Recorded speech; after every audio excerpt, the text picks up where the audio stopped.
Thanks to Colin. On behalf of the committee of the school, I would like to welcome you to what I hope will be a stimulating weekend. This is the 34th such Greaves school, so we're getting a bit long in the tooth in terms of providing an opportunity for political discussion, but we're happy to fill that role. The theme of tonight's lecture is Reconstituting the Nations, Britain and Ireland after Brexit, and Anthony Coughlan will chair the session. It befalls me to introduce Anthony, and just some points about Anthony that need to be repeated. That he's been a leading critic of the EU since 1961. He has articulated the case for a Europe of independent and cooperating nation states. He's a stalwart defender of Irish constitutional rights, and he has courageously led opposition to the adoption of successive EU treaties into Irish law at referenda campaigns. Name the key constitutional legal actions that went before the Irish Supreme Court: Crotty, McKenna, Coughlan and Pringle. And you will find that Tony has been a key player either as an advisor to the legal teams in those cases or as a party. As well as being secretary of the National Platform, he also continues as an active member of the Desmond Greaves school. His political activity and writings have made him well known and respected in Britain and continental EU circles. He's well known to us, and I'd ask you to give him a bit of appreciation before he introduces Peter. Samuel agus ócáid town Galaris agus could have been fáilte rih an talamh Peter Ramsay ó Ollscoil Economiacht in London. Tá mar leibhtóir an sin a ghuiingean up. Agus could have been fáilte freisin na Ray Bassett an sa agus éisian an duine a thug an leabhar seo a bhí scríofa ag Peter dom an Beatrice Catte. Agus sin an cúis go bhfuil sé mar ábhar, an príomh-ábhar an sa an ábhar. Agus go bhfuil fáilte freisin Patricia McKenna atá an sa agus daoine eile. I'm very honoured to be in charge of the chairman of this session, which is a very important session of the opening session of Greaves School. Last year, some of you may remember, we had Thomas Fazzi, the Rome-based economic commentator, political commentator, as at the opening session. And Thomas actually is one of the people whose encomiums attached to this book, which Peter has written with some colleagues of others. As Thomas Fazzi said here, it's a crucial book for understanding the Brexit paradox, why it failed catastrophically to deliver on its promise to re-democratise British politics, but why it remains a necessary precondition for achieving just that. Now, a year ago, Ray Bassett, our former ambassador to Canada, whom I've become friendly with in recent years, drew this book to my attention, and I hadn't previously been aware of it. And I thought I knew a fair amount about the EU and so on. I've been concerned with it for many years, as Kevin said. But certainly it gave me new insights, which I previously hadn't got, about the European Union, what it entails, and which Peter no doubt will elaborate on during his talk tonight. So the title of the talk, as you know, is Reconstituting the Nations. Not defending the nations, but reconstituting them. As if in some way they need reconstituting. Certainly the nation or nation states that are encompassed by the 27 members of the European Union. They've gotten to a position where essentially much of their democratic life has been hollowed out. So the democratic challenge before us all, and before Democrats everywhere, is to reconstitute our nation states and nations on the basis of genuine democracy. So that's the theme of Peter Ramsay's talk tonight. We're very honoured to have him here. He and his group were quite active in the Brexit referendum. They're not Tories, they're not part of Nigel Farage's Reform Party. Broadly they'd be Labour-oriented, though they wouldn't exactly be enthusiastic, I think, for Keir Starmer at the moment. But they played an important role in the Brexit referendum in 2016, which is 8 years ago now. And the book they produced is really very, very important. We hope to have some 20 copies ready for here tonight, and they have been ordered, but they didn't arrive in time. But it's certainly a very important study and well worth drawing attention to. So I thereby introduce Peter and look forward to hear him. Professor of law, criminal law at the London School of Economics, and one of the authors of this very important study. Thank you.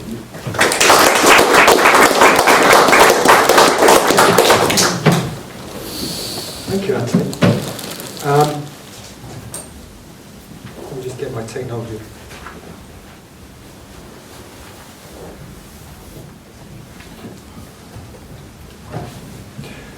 Thank you, Anthony, for that kind introduction, and thank you to the summer school for inviting me. I should just make one correction to what Anthony said. Our group, which was called the Full Brexit, was not sadly active in the referendum campaign itself. I wish it had been. We weren't ready for that. We were active in the battle that erupted afterwards, and maybe I'll talk about that. But it's a particularly intimidating privilege to speak in Dublin about the relationship between Britain and Ireland and the future of our nations at an event that commemorates a fellow Englishman who spent so much of his life absorbed in that question and wrote so much about exactly that question. I think, and Anthony may correct me, that Desmond Greaves would have agreed with me that there is no other nation in the world whose national sovereignty is more important to the sovereignty of my people, the British people, than your own, than the sovereignty of the Irish nation. And I'm sure it won't surprise you that that truth about the relationship between our two nations goes universally unacknowledged in Britain. And nevertheless, it remains true. It remains true that the sovereignty of Ireland is the most important question that concerns the sovereignty of Britain. And that's what I want to talk about tonight, or a large part of what I want to talk about. Because if we are to resolve the problem of the hollowing out of the politics of the British nation and of the political life of the British nation, to reconstitute the British nation, then I'm sorry to tell you that we're going to have to reconstitute the Irish nation. Perhaps you're not sorry to hear that, I don't know, we'll see.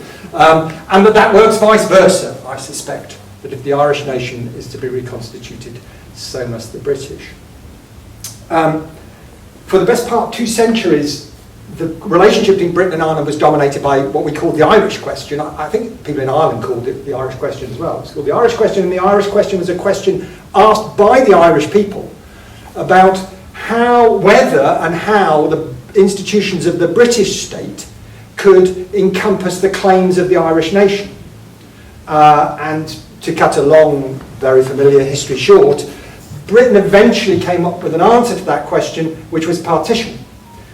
And partition proved that, to put it politely, to be a less than adequate solution from the point of view of the Irish people. But for Britain, at least for the first 50 years, it worked well enough. Partition allowed the British establishment to forget about Ireland, essentially. They left it to storm up, to get on with the Unionists.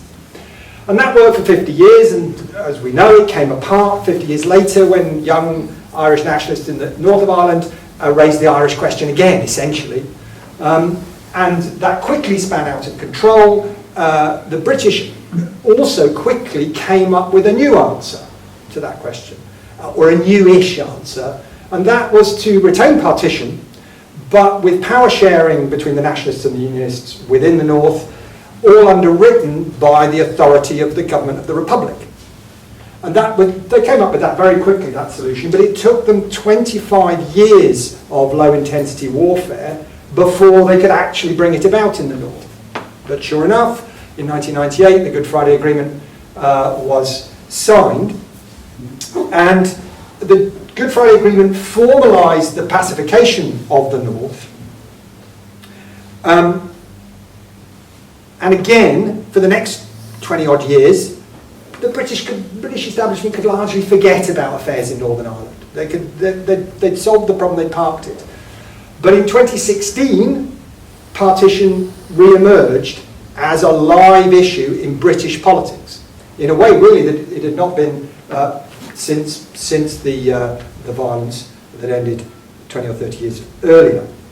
But this time, in 2016, and after 2016, the question of partition arose not because the Irish people had posed the Irish question, but because the British people posed the British question. We asked how the claims of the British nation could be encompassed by the institutions of the British state. If the Irish question arose because the claims of the Irish nation weren't well accommodated by the institutions of the United Kingdom, the British question arose because the claims of the British people were not being well accommodated by the institutions of the United Kingdom. And that's the first question I want to explore this evening. So this evening I want to talk about three issues.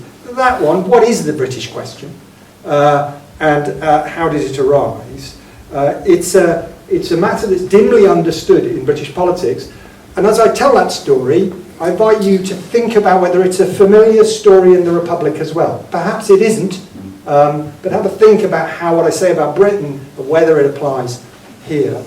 The second thing I'd like to talk about is the relationship then between the British question and the Irish question as it's still outstanding, and how those relate to each other in the future. And then thirdly, just what this story about Britain and Ireland tells us about the national question in the 21st century, in general. I want to emphasise it is an exploration. I have nothing like a complete map of this question, and I know a lot more about Britain than I do about Ireland, so you'll correct me if I'm going wrong there. But the old political order, certainly in Britain, is decaying fast. These questions we're confronted with these questions whether we're ready or not. I don't claim to be ready, just as we were not ready in 2016. Personally, I wasn't ready in 2016. But the question's forced upon us. So I'll begin with the British question.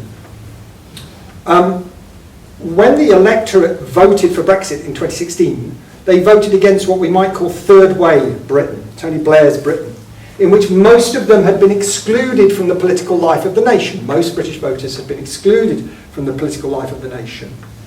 And it's important to understand this aspect of Brexit because it's the essence of what really happened. British citizens were excluded by a duopoly of political parties that ruled Britain and had essentially identical programmes. Everybody in British politics accepted Margaret Thatcher's doctrine that there is no alternative to the market.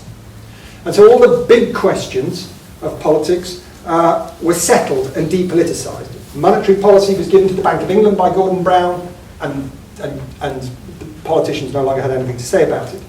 The regulation of the economy, of trade, of investment, of labour markets, and much else besides was handed over to the European Union and conducted in the secret diplomatic conclaves of the Commission, of the Council of Ministers, or left to the ECJ, the European Court of Justice, to impose what the treaties required. Foreign and security policy, that was all settled in the secret conclaves of NATO. The result back home in Britain was political passivity. The plurality of voters, the largest group of voters, gave up voting after 1997. The membership of the political parties declined. Political party members ceased to have much influence with their leaders, nor did they have much influence with the population, with the voters. Politics was a spectator sport at most, showbiz for ugly people, as it's known. Ordinary citizens withdrew from public life and became absorbed in the private pleasures of consumption and lifestyle. And by 2010, the parliamentary expenses scandal, which you may vaguely remember, occurred in Britain. What had previously been kind of indifference to politics amongst the population turned to contempt for Parliament and for politicians. Now, that didn't matter very much for the condition of the state and the nation for as long as things economically were okay. But at exactly the same moment as the parliamentary expenses scandal, the political economy model of that era failed. The great financial crash occurred, and since the great financial crash, real wages in the UK, which growth of which was already weak, have flatlined, stagnated completely since 2010. At the same time, investment in housing and infrastructure stagnated, but mass immigration accelerated. Housing costs have skyrocketed. The standard of living for the majority, and especially for young people, has stagnated or declined. And critically, in the face of these circumstances, British voters, or the majority of British voters, simply had no representation. That was the effect of the duopoly. Nobody represented them. The Irish political scientist, Peter Mair, described this failure of representation, and he was talking more broadly than just Britain, but it applies to Britain. Mair described this failure of representation as opening up what he called a void at the heart of the state, and his book was called Ruling the Void. The breakdown of the political relations of representation is a breakdown of the relations out of which the British nation was made. Mair's void is the empty space where the nation used to be. To understand this, just to get this really clear, I want to just briefly remind ourselves of what a nation is. And to do that, we can turn first to another Irishman, happily for this occasion, an Anglo-Irishman, Benedict Anderson. Anderson has a well-known definition of a nation. A nation is an imagined political community, limited and sovereign.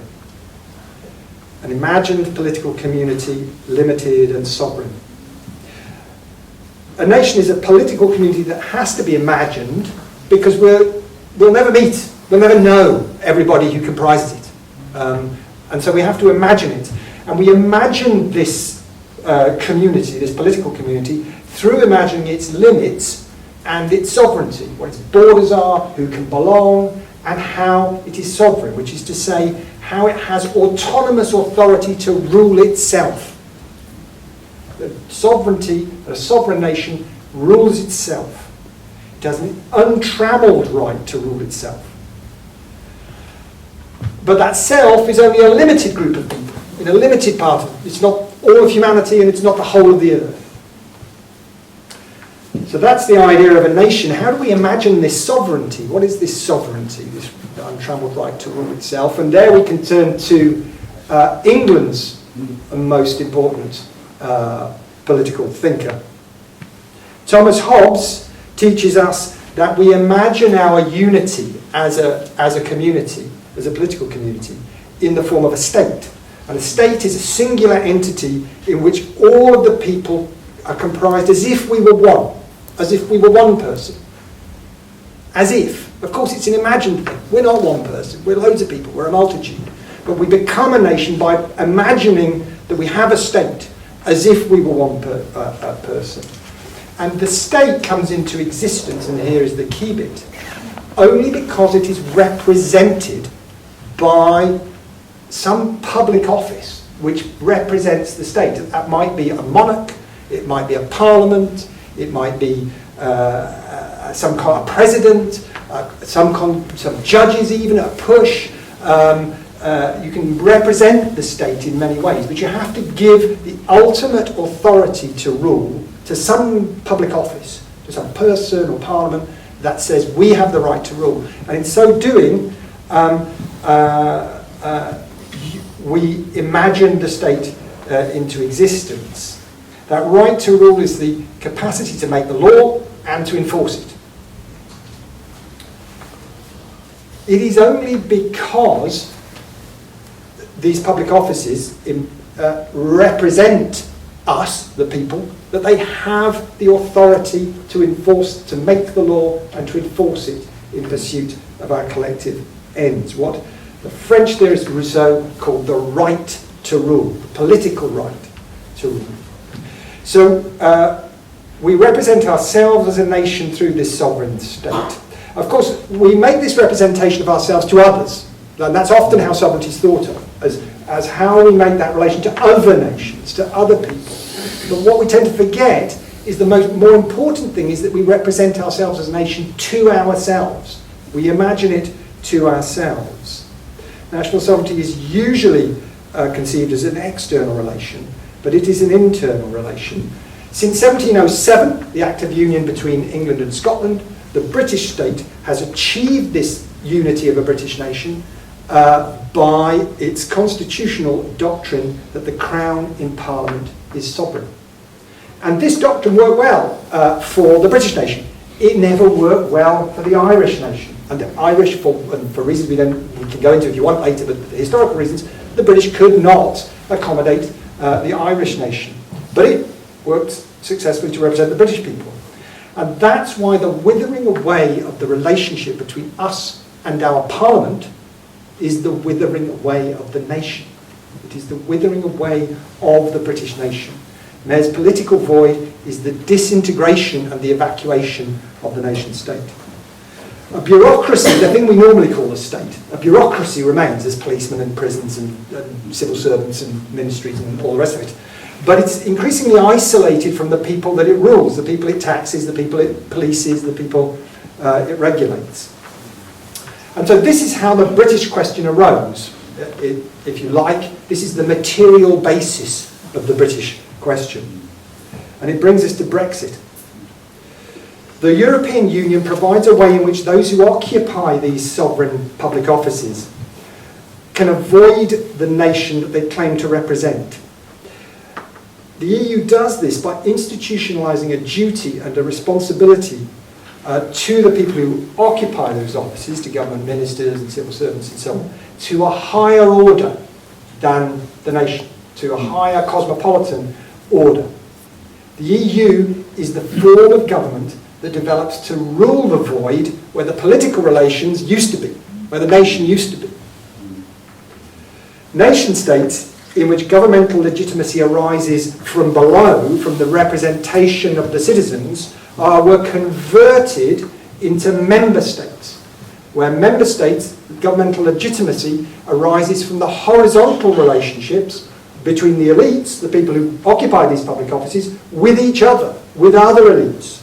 So the best photograph that came out of Brexit was Theresa May being shunned at some EU summit afterwards, and she was like this, and they were all chatting to each other and turning her back. What was more important was her relationship with them than her relationship with us when we voted to leave the European Union. And that sums up the fact that legitimacy for the political classes of European Union member states arises from their relationships with each other, not from their relationship with their citizens and their voters. And that's the political evasion that's at the heart of the European Union. If the cosmopolitan interests that governments serve through the EU need to do something that's unpopular, like, say, free movement of labour, then that can be done through the treaties of the European Court of Justice, or it can be done by the Commission, or secret meetings of Council of Ministers. And then if governments have a problem with it politically at home, they can just blame Europe. The fact that they're all the governments involved in all of these processes, that can be smoothed out as Europe meant to do. So what appears to be an external constraint on national governments, the European Union and obligations to its laws and its regulations, is really embraced by national political elites precisely because it allows them to evade their accountability to their own populations. Member statehood is the governmental form of May's political void. So for almost 30 years, the British Parliament outsourced its sovereignty to these diplomatic forums of the EU, and it drew its legitimacy from its service to the cosmopolitan ideals of the European Union. From For our politicians and civil servants, it was the forums of the European Union that were the places where they thought that they were significant, where significant things happened, where they got things done. Parliament was a talking shop where politicians performed for the cameras. And it's during those 30 years of Parliament's service to that cosmopolitan order that investment in the infrastructure of the British nation withered. The political parties, the political infrastructure withered, the parties. Britain's public assets and private corporations were sold off to foreign corporations. Its small cities and provincial towns were left to rot. The economy's growth became completely dependent on financial services. I don't know if any of this is sounding familiar at all. And mass importation of immigrant labour was relied upon, so that investment in skills and productivity stagnated, as did the real incomes of British citizens. To paraphrase Desmond Greaves' summary of James Connolly, the British question is a social question. So it was in this context that the Tory Brexiteers, the Tory Eurosceptics, and Nigel Farage's UKIP were campaigning to withdraw from the European Union. But they had no understanding of this context, as events were to prove. The Tory Eurosceptics were in truth a hangover from an earlier era. They were the Thatcherites who... The EU was a convenient way of blaming, a convenient way to blame somebody for the disappointing results of Thatcher's victory over socialism.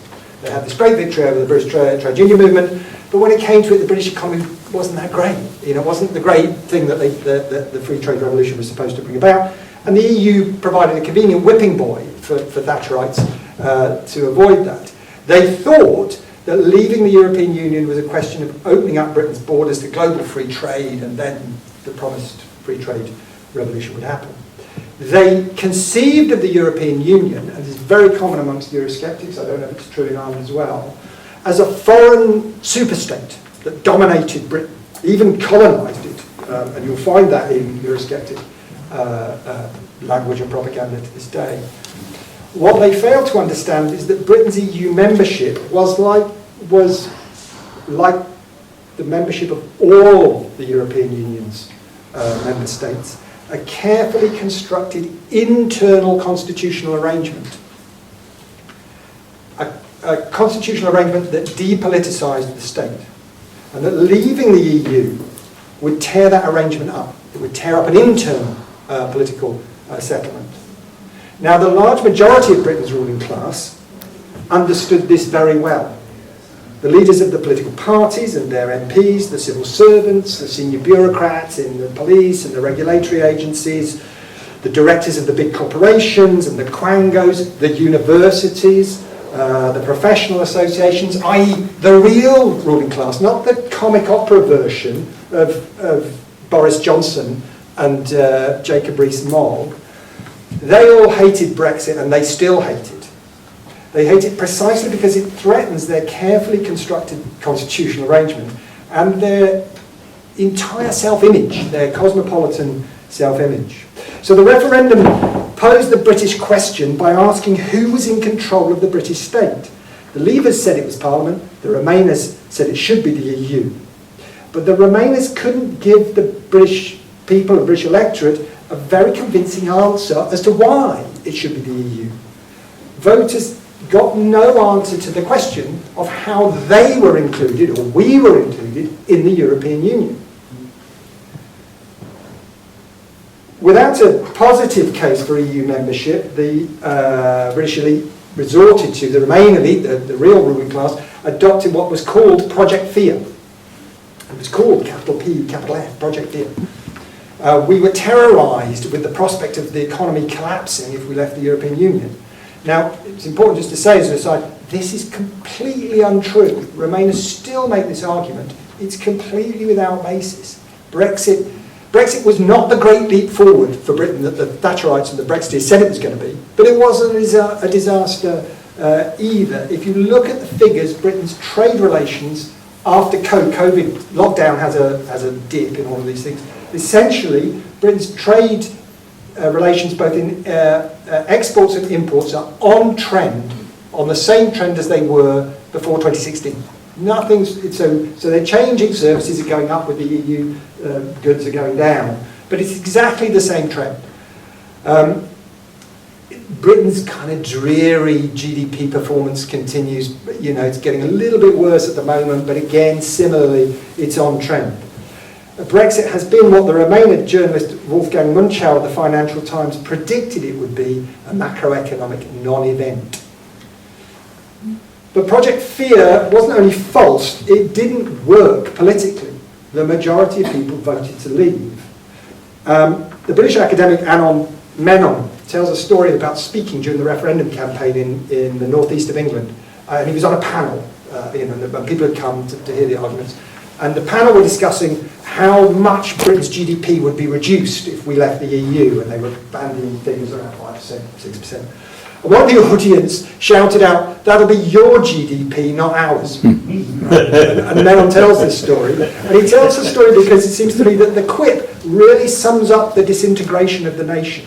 Your GDP, it's the GDP, and that's yours, not ours. And that really got to what was going on. And that also explains the vote when it came. Voters, especially the more provincial and plebeian voters, grasped the true significance of leaving the EU much better than the Tory Brexiteers. They understood it in the way the ruling class understood it.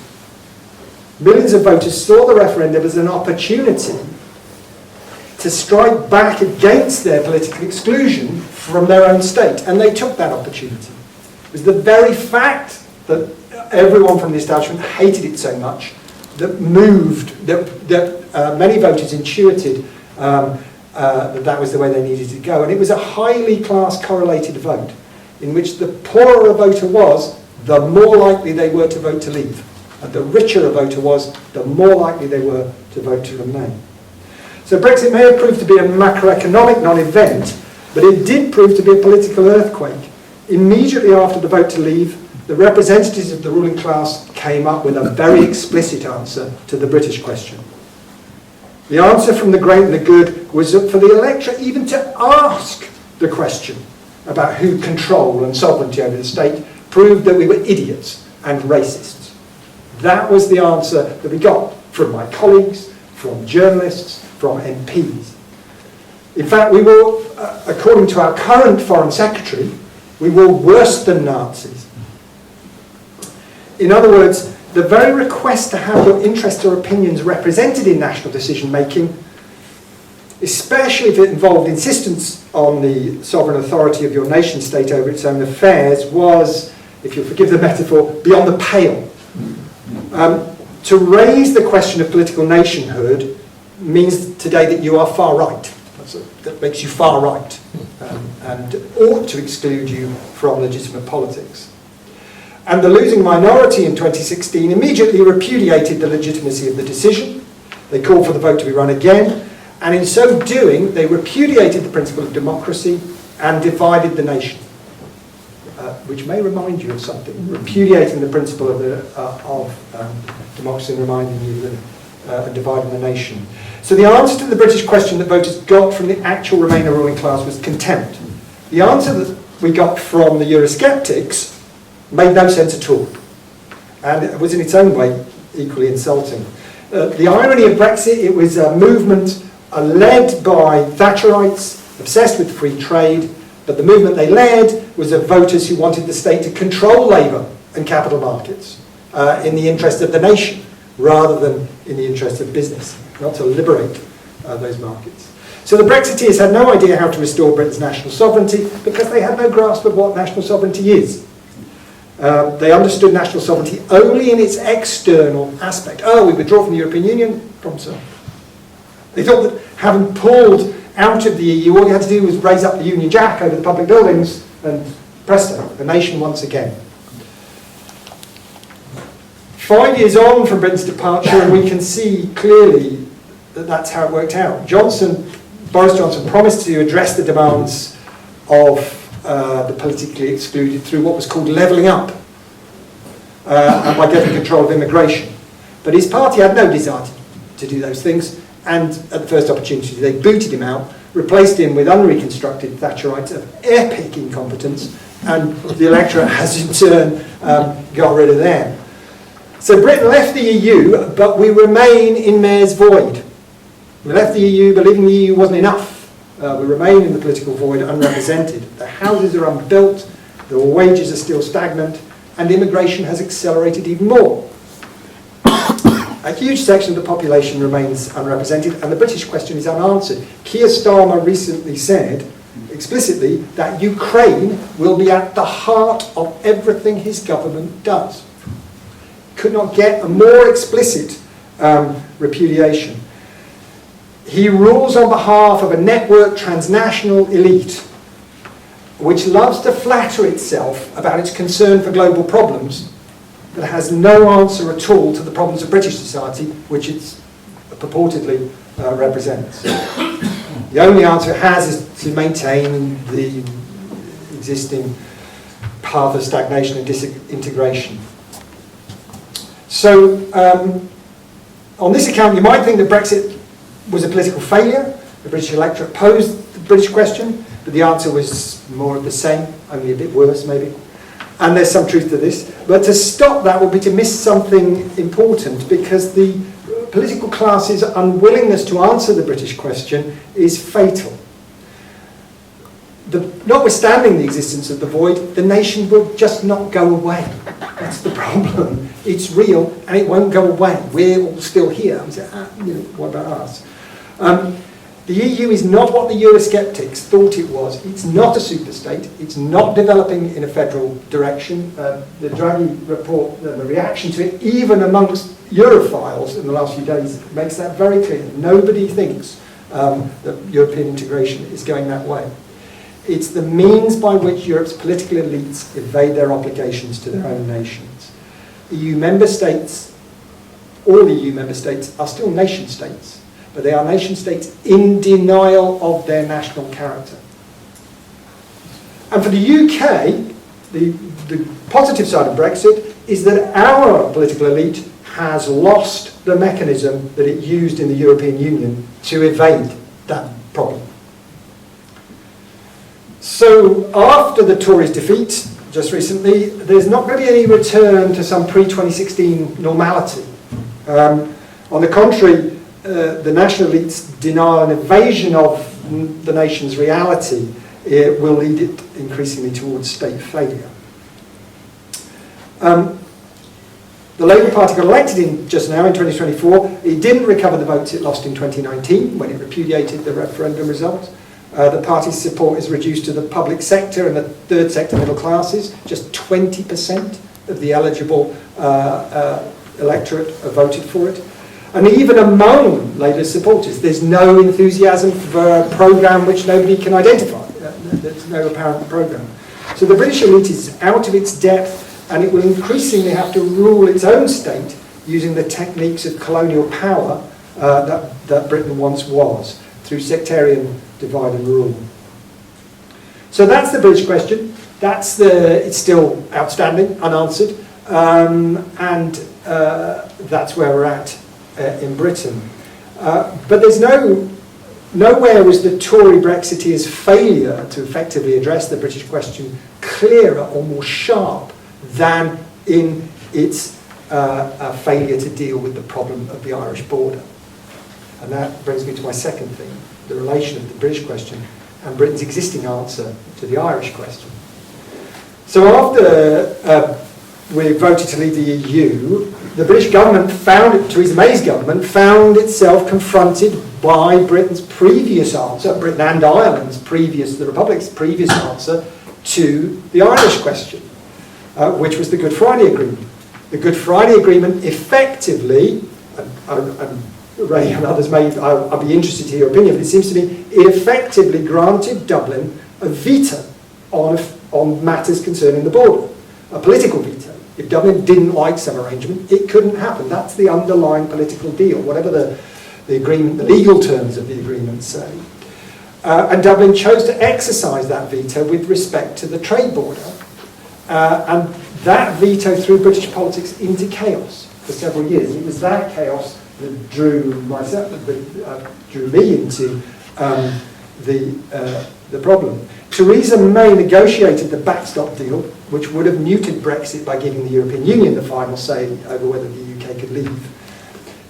The backstop was rejected by the Brexiteers, and that created a situation that in any other era, or in a previous era, would have been pre-revolution. In 2019 was total paralysis in the British state. And after nearly a year of that paralysis, Boris Johnson eventually fudged it with the protocol. It was a fudge. We'll split the border. We'll have a political border on the land, and we'll have a trade border in the Irish Sea.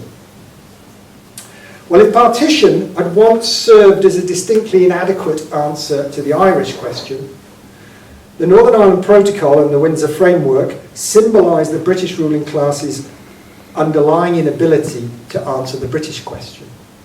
The protocol leaves Northern Ireland in the single market and subject to European Union regulation. The Windsor Framework makes clear that the EU gets to decide when trade within the UK is unacceptable to it, and that's logical because it runs the single market. And where the EU decides that intra-UK trade is unacceptable to the single market regulations, it will interfere with that trade, or at least it reserves the right to do that. And it makes pretty clear that major divergences from single market rules in respect of tax or state aid by the UK may lead the European Union to interfere in intra-UK trade. The effect of that is to deter any significant deviation by Britain from single market regulations, because if Britain does that, it risks weakening the Union, because it makes trade between Britain and Northern Ireland more difficult, or potentially. In other words, the protocol announces that it will be business as usual in the sphere of economic policy, even as if Britain had never left the European Union. So throughout the Brexit process, backstop, protocol, up until today, the UK's existing answer to the Irish question has proved to be a major obstacle to Britain's national sovereignty. It makes it more difficult for Britain to use the legal sovereignty that it seemed to get by leaving the European Union and restoring Parliament's sovereignty to itself, but it makes it more difficult to do anything with it. Britain's retention of the 6 counties of Northern Ireland once permitted the formation of an Irish state, but frustrated the capacity of the Irish people to rule themselves as a whole people. Now, the protocol and its Windsor Framework has allowed Britain to reclaim its ultimate legal self-determination from the EU, but paralysed it. Just as the EU provides an apparently external constraint on national policy making, whereas the EU rules, we're limited by them, which is really voluntarily acquiesced in by national elites. That's what they like. Oh, well, we can't do anything. EU. So the protocol is an indirect method of achieving the same end for the British political elite. It allows them, we had to leave the European Union because of those pesky voters and because of that Nigel Farage. But look, we can't, we won't, if we diverge at all, that's going to create real problems, and they don't want to diverge in truth. So Britain is best described as a post-member state. We're still tied to everything to do with the European Union, although we've formally left. Now, Britain's inability to exercise its national sovereignty, particularly in Northern Ireland, might lead an Irish nationalist to schadenfreude. You might think, well, there you go, and I suspect that's not uncommon, you can correct me, an uncommon feeling in the Republic. But it is a mistake politically, because the Irish Republic is ruled by the Irish section of the transnational cosmopolitan ruling class, just as Britain is ruled by the British section of it. So rather, the irony of Britain's current situation should alert us to the critical point I want to make, which is that in general, the sovereignty of nations is interdependent. If nations want to exercise their own, they should respect each other's. And in particular, no 2 countries have more interdependent sovereignty than Britain and Ireland. Just to emphasise the point, we should understand just how essential the reunification of Ireland is to Britain's national sovereignty. This is, that is, to providing any kind of adequate answer to the British question. So the protocol plays its role in frustrating the British national sovereignty within Britain itself, precisely because it is the effect of the Good Friday Agreement. Or rather, it is the effect of the Good Friday Agreement as long as the Dublin authorities insist that we need something like the protocol. And the Good Friday Agreement is the only way that Britain has to maintain its formal rule in Northern Ireland. I think we can be sure about this because at the peak of the crisis in 2018-2019, following the Eurosceptics' rejection of the backstop, the Brexiteers were unable to offer any alternative arrangements. They had nothing. They could not offer any alternative to the Good Friday Agreement, and they ended up agreeing to the protocol to get rid of the backstop, which makes a mockery of British sovereignty. It just makes a mockery. Yeah, sovereignty, but we'll have Northern Ireland, says Brussels. So the fact that they were willing to leave one province of the United Kingdom under foreign regulation indicates that they didn't have another solution. And I think, you can correct me if you know about any alternatives, but I think the Brexiteers couldn't come up with another solution because there isn't another solution for as long as Britain wants to maintain the union with Northern Ireland. From the moment that more than 50 years ago British ministers and civil servants arrived in Belfast, they have been trying to draw Dublin in, back in 1972, even before, trying to draw Dublin in to some sort of arrangement to stabilise the province. And there's just no way back. That's been policy for a very long time. And the reason it's been a constant in British policy, I think, there's people with more expertise on the detail here, but it seems to me in general political terms, it's because the British state lacks sufficient political authority to rule Northern Ireland. It always has. For the first 50 years of relative stability, it relied on the Emergency Powers Act. It was the most sweeping emergency regulations in the world. Vorster, who was National Security Minister of Apartheid South Africa, said he'd give up all of South Africa's security laws for the Section 1 of the Northern Ireland Special Powers Act. So British sovereignty there was always hollow. The institutions of the Crown can only be sustained by one version of sectarian division or another. Northern Ireland is a constitutional anomaly. It's still governed, as it has always been governed, on an entirely different basis to the rest of the United Kingdom. All of its political arrangements are different to the rest of the United Kingdom. Its political parties don't stand in Britain, and British political parties, I think the Conservatives technically stand in Northern Ireland.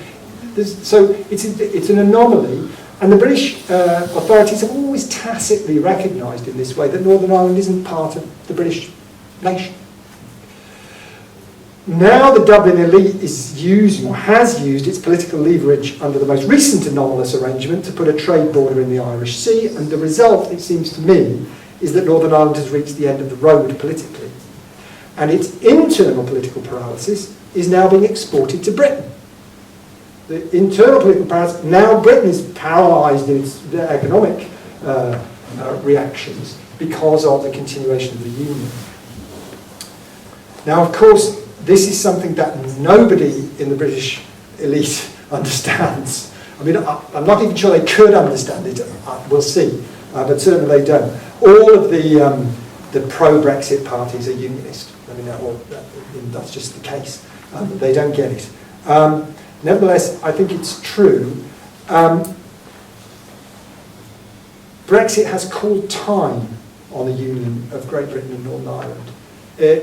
Most people in Northern Ireland still want to stay in Britain, and that will be the case for a while. But I think, and nobody in Britain, as I say, wants to understand the constraint on Britain's sovereignty that Northern Ireland represents. But it's a question of when, not if, reunification comes now. So the British question remains unanswered in Britain, but the asking of it by British voters has decisively exposed the redundancy of Britain's old answer to the Irish question. I don't think it would surprise either Connolly or Greaves that it is the British people acting in pursuit of our own interests who have fatally undermined the political conditions of partition. And here we get to an interesting twist in the story, and again, you will correct me if I'm going wrong here. Reunification is a necessary condition of the sovereignty of the Irish nation. That's an old, I imagine perhaps not everyone in the room, but that's a familiar position. But it's not a sufficient condition. The reunification of Ireland is not a sufficient condition because you would still need to withdraw from the European Union even if you were reunified. And even, as Britain's experience shows, withdrawing from the European Union is just a necessary condition. It's not enough. You've got to do more. Nevertheless, it seems to me that Irexit, is that how you pronounce it? Irexit, Irexit, is much more likely in the event of reunification. It seems to me, and correct me if I'm wrong, that more Irish people will be able to see the advantages of leaving the European Union once Britain has finally left Ireland. The Irish people will need less of the counterweight of Brussels to Britain because you'll have more of your own.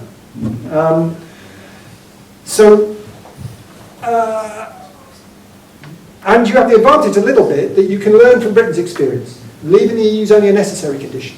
You need a political movement that's serious about reconstituting national political life. And that takes me to the last question I want to address, which is, what does this story tell us about national politics? Or how do we rebuild the relations of political authority and reconstitute the political life of our nation?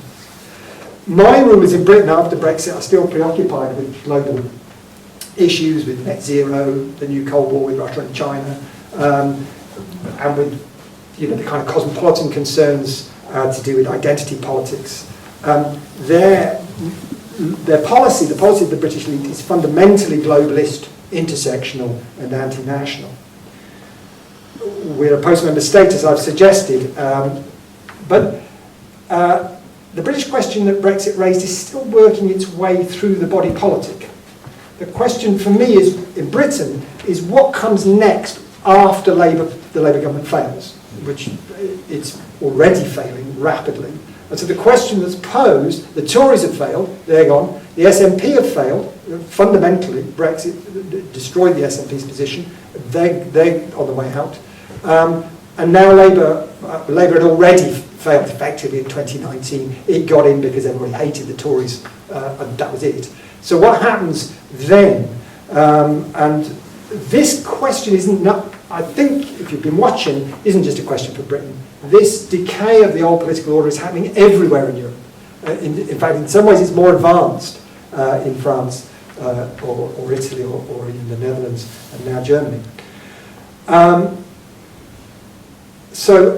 again, it may be the case that it's more advanced or it's happening in the Republic. And I think if we're going to overcome this, to deal with this problem, the main thing we have to do is to escape the dreams and the nightmares of the 20th century in terms of political thinking. We have to accept or embrace the fact that that's over. We're living in the ruins of the politics of the 20th century. The void where the nation used to be is the void where its old traditions of political representation used to be before they died. The zombies are still walking around in the corridors of power, but they are unaware that the life has gone out of them. In Britain, we call them Labour, Conservative, Liberal Democrat. I guess maybe in Ireland you call them Fine Gael, Fianna Fáil, Sinn Féin. I don't know. But we need to wake up from those old dreams, and the way to do it, and this is where it gets experimental, is through a politics of nation building, and this is what we argue in the book. British liberals, like all Western liberals, like to patronise the global South with their NGOs that help them with nation building, with their nation building problems in Africa or Asia. But I think in truth this is psychological projection on the part of European elites. It's a denial of the truth of their own states, of their own nations, that leads them to be so concerned about nation building in Afghanistan or something like that. So just to finish, what does a nation building politics look like? And there's lots of things we can talk about because the speakers always have three things. I'm going to talk about three things. Yeah, talk about three things, but obviously there's loads more. But the three things that seem most important to me. The project is one of nation building. We need to follow Connolly in rejecting the element in Ireland's national movement, which, if I've got the quote right, indulged in the morbid idealising of the past. We have to understand the national question as a social question. The nation is the way to address the problems of its actual living people by concentrating accountability in their representatives. Morbid victim nationalism has a long history in Ireland, or it may do, but it's now getting a grip in England as well, in the form of national populism. So the politics of nation building needs to polemicise against that tendency, and it needs to be a political rather than a cultural project. And again, national populism is obsessed with national cultures and how immigrants are, some other culture and they're coming in. We need a politics, it's a political problem, and we need to polemicise against that. A dynamic national movement will have a cultural impact, but it needs to be that way around. A culture that's informed by new political life in the nation, not a politics that's the expression of a stale old culture. So that's the first challenge. We need to draw our national poetry from the present and the future, not the past. The second is that this forward-looking political project can't be a nationalist one. It just cannot be a nationalist one. The historical origin of our nations was in nationalism. It was nationalism that created nations, not nations that created nationalism. But in our time, the reconstitution of our nations is inherently an internationalist project. That's not just a question of principle, it's also a practical question. We cannot imagine escaping the constraints and the demands of the global markets and the cosmopolitan interests that enforce their rule without like-minded national movements in other countries. It's not going to happen if one country tries to do it on its own, or it's not going to succeed.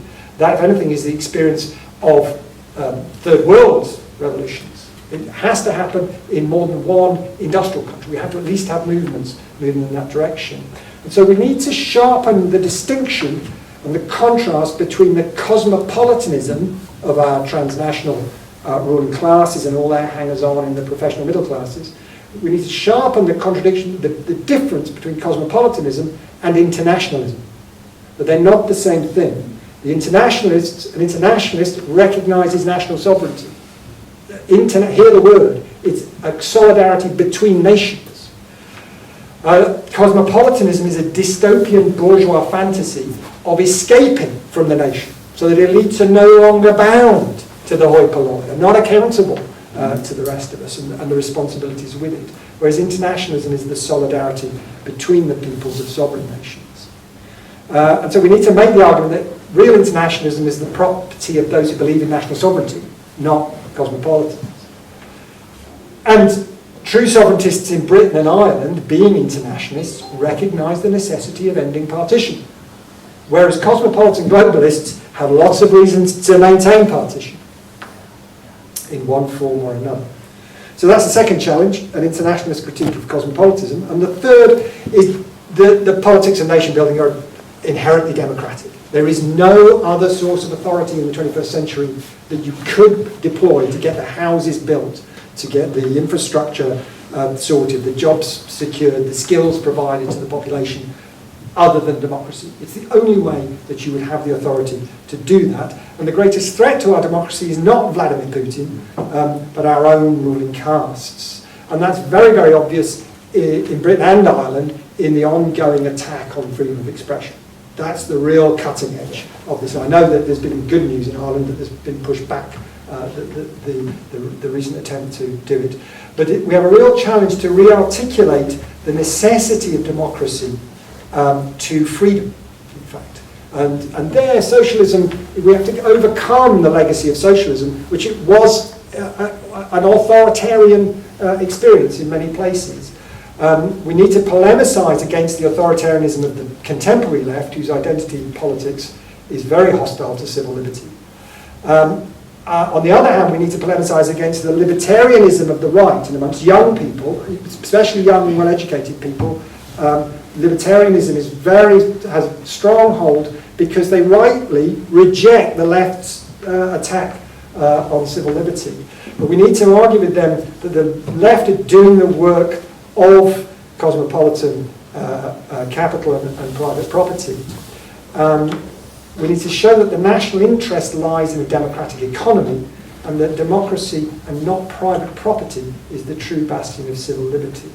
So those are the three challenges. A nation-building politics that critiques national populist atavism, an internationalist critique of cosmopolitanism, and a democratic critique of libertarianism. Finally, so Britain is faced with this question about the Irish border which nobody understands. And we will not recover our sovereignty until we have a movement in Britain that understands Ireland's got to be reunited. So don't hold your breath.